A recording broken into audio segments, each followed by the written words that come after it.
তারেক যে হলো তরমুজের বিসি করার ভিতরে বাংলাদেশ আওয়ামী লীগ সরকারি করে দিয়ে গেছে, যার কারণে 15 বছরের ভিতরে এটি আর বাংলাদেশে 70 বছর হইব না। এখন চাঁদাবাজি দুর্নীতি সবকিছু হইতে আছে।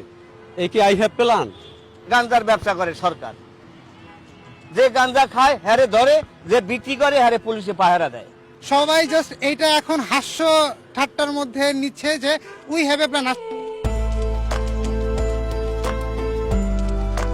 কিছুই দেখি না ভালো, কোনো কিছু ভালো দেখি না। আপনি দেখান কোন জিনিসটা ভালো করছে, কোন জিনিসটা ভালো করছে। এখন চাঁদাবাজি দুর্নীতি সবকিছু হইতে আছে। ওপেন মদ গাঁজা বিক্রি করতেছে। আপনি জেনেভা ক্যাম্পের সামনে যান, ওখানে পুলিশ আছে, পুলিশে কিছু বলে না, জাগো বেছে। এই কারণ বাজার যান, হাতে লই বেচতেছে। মিরপুর 1 নম্বর মাজারের সামনে যান, আমরা তো যাত্রী নামাই দেখি। এই কি আই হ্যাভ প্ল্যান? 15 বছরে দুই হয়েছে, আর 7 দিনের পরে পর্যন্ত উন্নত হয়েছে না। বরিশাল জাগো বাড়ি ওরা খেতা বলে যে বরিশাল যাইত, 2 দিন গরু মাংস দিয়ে ভাত নাই না। করার ভিতরে বাংলাদেশ আওয়ামী লীগ সরকারি করে দিয়ে গেছে, যার কারণে 15 বছরের ভিতরে এটি আর বাংলাদেশে 70 বছর হইব না। আবার যে স্বাধীন হইলে হইব না।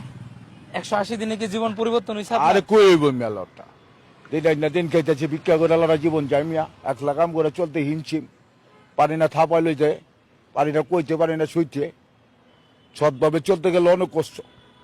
না, এই দেশ স্বাধীন কইরা এই 6 মাসের ভিতরে কি পাইছি আমরা? কিচ্ছুই তো ফল পাইলাম না। দেশ স্বাধীন করতে হলো অটো রিক্সাওয়ালারা। অটো রিক্সাওয়ালারা দেশ স্বাধীন করতে, কাগজ লাগে না, পাতি লাগে না, কোনো কিছু লাগে না।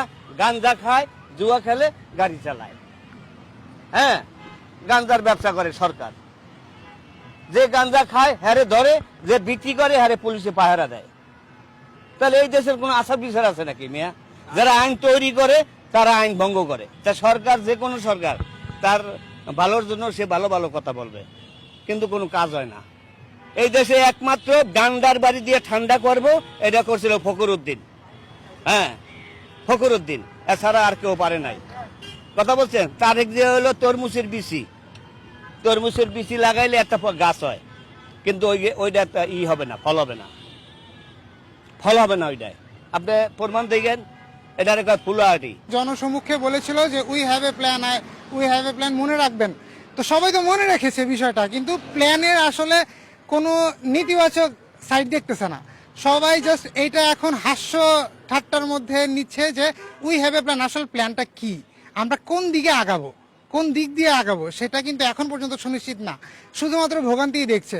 আমরা শুধু যদি এক দিক দিয়ে দেখতাম তাহলে হয়তোবা ভাবতে পারতাম যে না, সংকট আসছে। আসলে আমাদের দেশ কিন্তু আগে থেকেই আপনার দেখা গেছে ঋণগ্রস্ত ছিল। দেশ কখনোই কিন্তু ঋণমুক্ত ছিল না, সব দিক দিয়ে ঋণগ্রস্ত ছিল। তারপরেও আমরা গত যেই সময়টা পেয়েছিলাম তারেক রহমানের আগে বা এই সরকারের আগে, এই সময়টাতেও কিন্তু দেখা গেছে মানুষ টুকটাক চলতে পারছে। এই যে গ্যাসের সংকট মেনেও কিন্তু মানুষ চলতে পারছে। কিন্তু এখনের সময়টা তো দেখা গেছে সব দিক দিয়ে আটকা। হ্যাঁ, আসলে কোনোভাবেই সম্ভব হচ্ছে না। মানে কোনো কিছু না, মানে এই যে সকাল থেকে 9টায় 8টার মানে সিরিয়াল ধরলে দেখা গেছে কি মানে 5টা বাজে, 6টা বাজে, তারপর 6টার পর আবার বন্ধ করে দেয়, আবার রাত 9টার পর আবার থাকতে গেলে কি ওই আবার রাত অনেক রাত হয়ে যায়, 12টা 1টা বাজে যায়, ঠিক আছে, হয়ে যায় 12টা 1টা তো হয়ে যায়, এটা তো নিশ্চিত, এরকম মিস হয় না। 9টার পর আবার হয়ে যায়। আবার দেখা গেছে কি, আবার দেখা গেছে আমরা যারা মানে এমনি ড্রাইভার যারা চাকরি করি, তারা তো সিরিয়াল নিতে হয়, ঠিক আছে, এটা তো মালিক বুঝে না, ঠিক আছে। তো আবার যে দেখা গেছে কি পাম্পের সামনে ভিআইপি বলে আবার ঢুকাই দেয় ওরা, মনে করে গ্যাস নিয়ে আনে, কিন্তু আমরা তো দেখাই দেয় চুলা আছে কিন্তু গ্যাস তো নাই। এটা মানে রান্না করে খাওয়ার মতো ওইরকম ইয়া নাই, মানে গ্যাসও নাই, গাড়ি চলে না, চুলা চলে না, রান্না করে খাওয়ার মতো গ্যাস নাই ভাই। ঘন্টায় মানে 20 মিনিট যায় আর ঠিক করার পরে ঠিক করতে পারে না, বুঝবো ওনারা কথা ঠিক আছে, কথা গেলে ঠিক আছে, ওনারা তো করতে পারতেছেন না।